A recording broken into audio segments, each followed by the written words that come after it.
What's up, everybody? This is Cody, aka DFS Prodigy, coming to you live to talk about the upcoming UFC slate featuring the main event and Davison Figueiredo versus Alex Perez. So I just kind of wanted to start off with each fight and kind of go from there.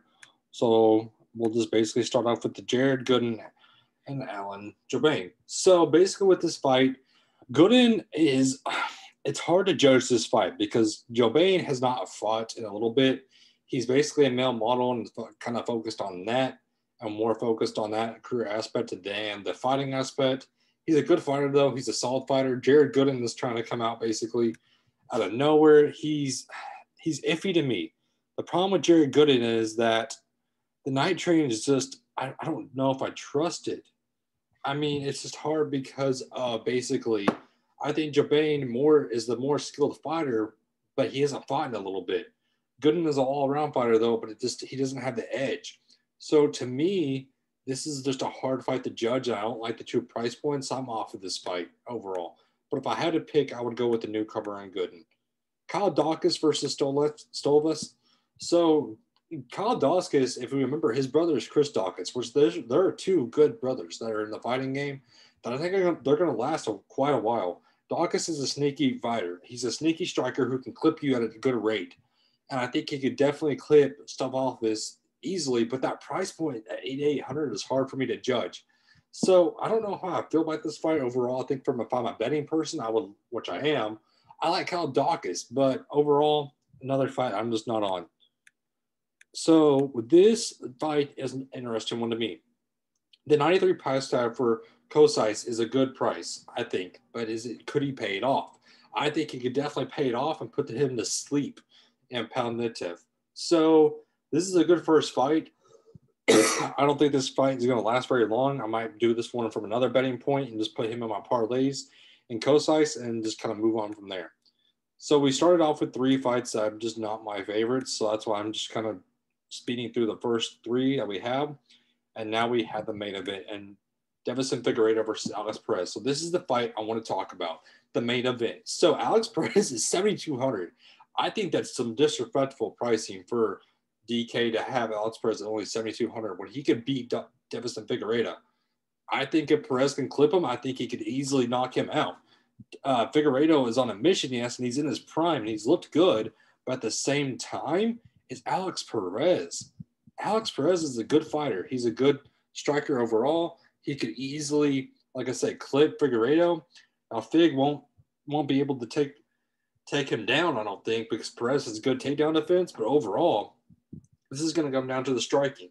So if we look back at my notes, basically my main point is Perez, you could easily fit in at 7,200, and that could allow you to basically put whoever you want in your line and make it 10 times easier.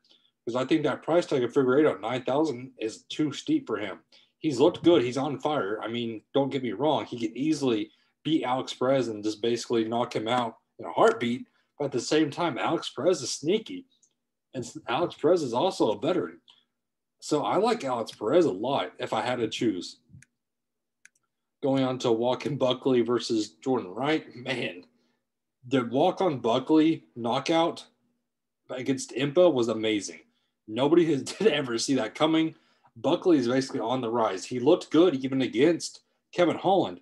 And don't get me wrong, Kevin Holland beat him, yes, but at the same time, I mean, he looked good. He looked like he could strike. He looked like he was good on his feet, quick on the feet. Overall, I liked him a lot. Buckley is an excellent fighter who I think, in my opinion, it could be a knockout guy. Jordan Wright, if we look at his resume, has been awful. I mean, he's looked good. Obviously, he's 11-0. But look who he's fought. He's fought not very good fighters whatsoever. So, yeah, he's coming off a win, but I think Buckley coming off that knockout win could easily knock him out. And I like him at the 8,900 price tag. We have Jennifer Maia versus Simchako. So the deal about this fight, Simchako will have to basically knock her out in the first round or get her submitted in the first round in order to pay off that 9,600 price tag. Jennifer Maia is no joke, though. I think that's a little disrespectful also, pricing her at 6,600. So Alex Perez and Jennifer Maia, I wouldn't mind either one, to be honest with you, as a pivot to basically. So Maia is great at submitting people, and if she can easily basically get a submission at some point in the round, there goes your Simchako parlays. And there goes Simchako not basically paying off the price tag, 9,600. The thing is, though, can Jennifer Maia beat that 6,600 price tag in order to hit value? Do you trust Alex Perez or do you trust Jennifer Maia doing it? I can trust either one, to be honest with you. So if you want to get some Jennifer Maia, I wouldn't mind it. But we know how Simchako does fight.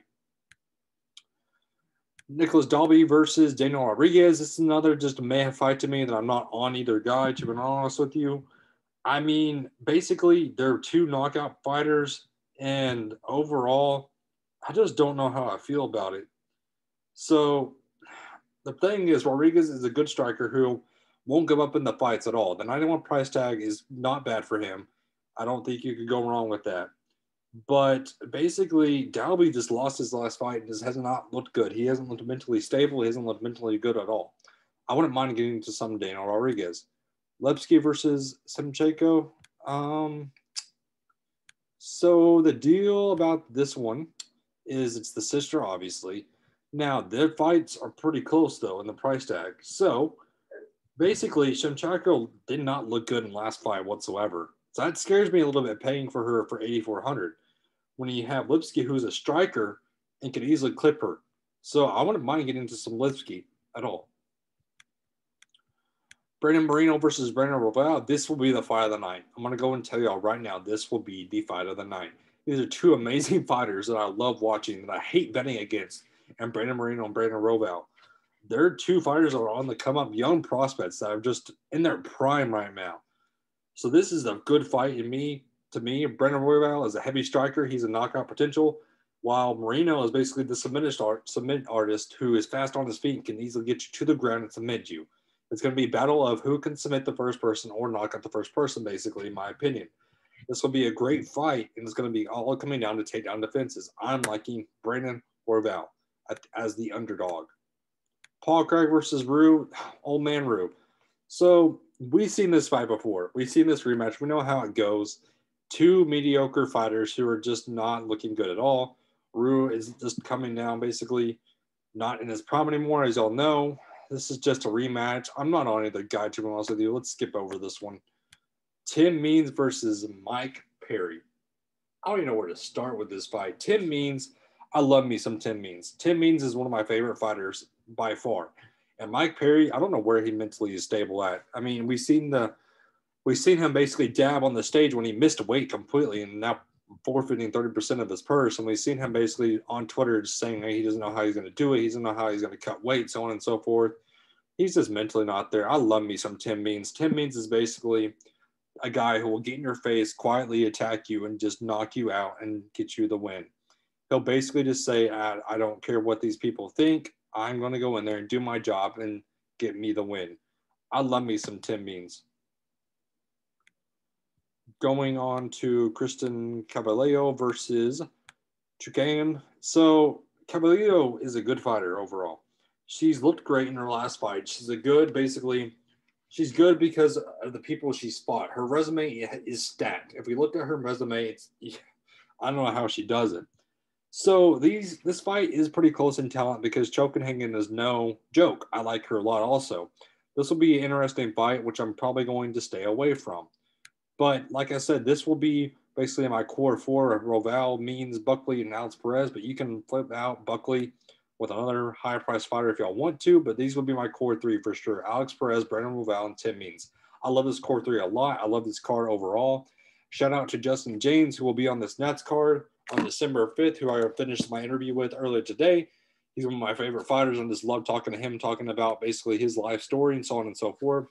Hit that like button for me, guys. Subscribe to my YouTube channel. That helps me out a ton, as y'all know. And I cannot wait to watch this card tomorrow. Have a good one, everybody.